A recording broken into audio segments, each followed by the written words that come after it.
सभी को मेरा नमस्कार।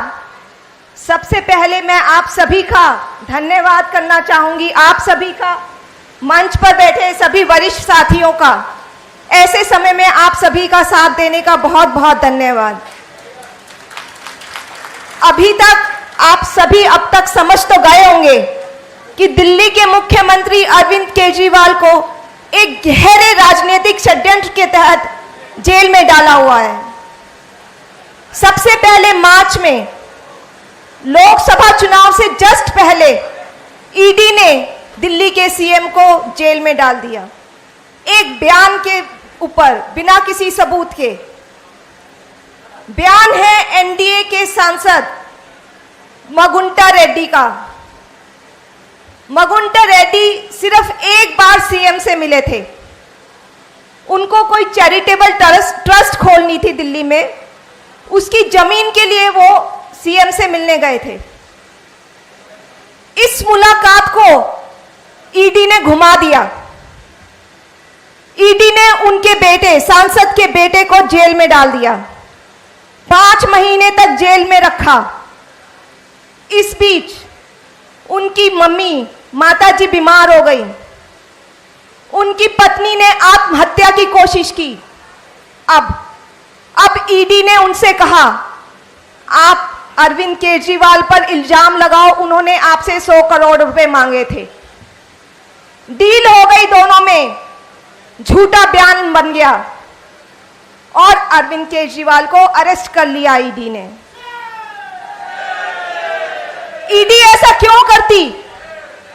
ईडी ऐसा इसलिए की क्योंकि ये किसी षड्यंत्र के तहत किया गया था, दबाव के तहत किया गया था। ट्रायल कोर्ट ने सीएम को बेल दे दी और कहा कि बेल का लॉलीपॉप देकर एक बयान पर बिना सबूत के सीएम को गिरफ्तार किया गया और बेल मिल गई। तुरंत 2 एक्शन लिए गए केंद्र सरकार ने। पहला, ईडी अपने वकील के भाई के कोर्ट में, अब भाई तो भाई का ही साथ देगा, अपने भाई के वकील के कोर्ट में जाकर इस बेल पर स्टे ले आई। दूसरा, सीबीआई ने इन्हीं सांसद के बयान पर सीएम को गिरफ्तार कर लिया। मकसद कि सीएम को जेल में ही रखना है, उनको बाहर में नहीं निकलने देना। ये सब षड्यंत्र है, राजनीतिक षड्यंत्र के तहत किया जा रहा है। अरविंद जी को 22 साल से डायबिटीज है। वो इंसुलिन लेते हैं अपनी हाई शुगर कंट्रोल करने के लिए। जब जेल गए तो उनको इंसुलिन नहीं दी गई। कोर्ट जाना पड़ा उनकी इंसुलिन दिलाने के लिए। इसका मतलब क्या हुआ? षड्यंत्र के तहत उनकी बीमारी को नजरअंदाज किया गया। अरविंद जी के हाथ पर एक सेंसर लगा हुआ है। ये रीडर है, रीडर। इस रीडर से, वो सेंसर से रीडिंग लेते हैं, जिससे शुगर का लेवल पता चलता है कि उनके शरीर में शुगर का क्या लेवल है। और इसी रीडर में एक ग्राफ बनता रहता है। वो ग्राफ है इस तरह का, पूरा ग्राफ बनता है जिसमें पूरे दिन की शुगर लेवल रिकॉर्ड हो जाती है कि किस समय क्या शुगर लेवल था। आमतौर पे अगर 70 से नीचे शुगर जाती है तो पेशेंट को कपकपाहट होती है, घबराहट होती है, पसीने छूटते हैं। ये सब लो शुगर के सिम्टम्स हैं। घर में 5-6 महीने में कभी होता है ऐसा मुख्यमंत्री को, तो हम तुरंत उन्हें संभालते हैं, उन्हें कुछ मीठा देते हैं जिससे उनका शुगर लेवल आ जाए। अभी कुछ दिन पहले ही हमें पता चला कि जेल में तो उनकी लगातार शुगर डाउन है।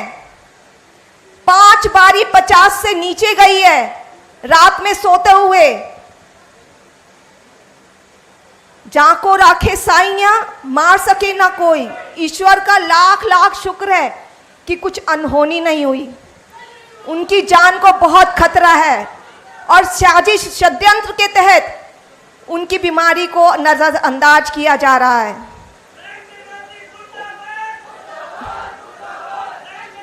ऊपर से एलजी साहब ने अभी एक चिट्ठी लिखी है। वो चिट्ठी में कहते हैं, अपने सीएम पे इल्जाम लगाते हैं कि सीएम विलफुल्ली, मतलब जानबूझकर कम खा रहे हैं। क्या मजाक की बात है। मतलब वो खुद की जान खतरे में डाल रहे हैं कम खाकर। फिर दूसरी तरफ ये भी बोलते हैं कि सीएम इंसुलिन कम ले रहे हैं। मैं एलजी साहब को बताना चाहूंगी कि जब शुगर हाई होती है, इंसुलिन की जरूरत तब पड़ती है। उनकी पहले ही 50 से नीचे शुगर जा रही है, इंसुलिन लेके वो खुद को खत्म करना चाहेंगे। अब आप लोग बताइए, ये तानाशाही नहीं है, ये षड्यंत्र नहीं है क्या बीजेपी सरकार का?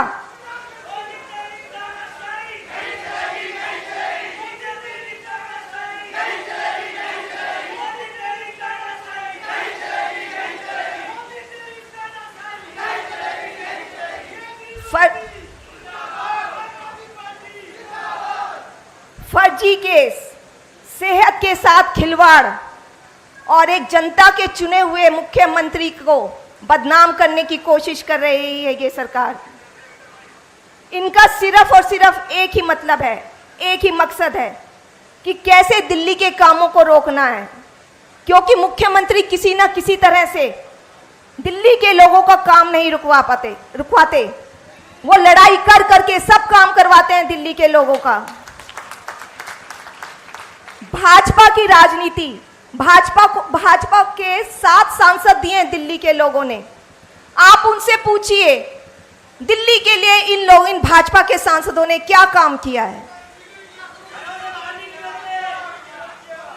इन लोगों की सिर्फ एक ही राजनीति है, नफरत की और काम को रोकने की। लेकिन आपके मुख्यमंत्री, दिल्ली के मुख्यमंत्री इन सब बातों से नहीं डरने वाले। वो दिल्ली के लोगों के लिए, वो सभी लोगों के लिए संघर्ष करेंगे।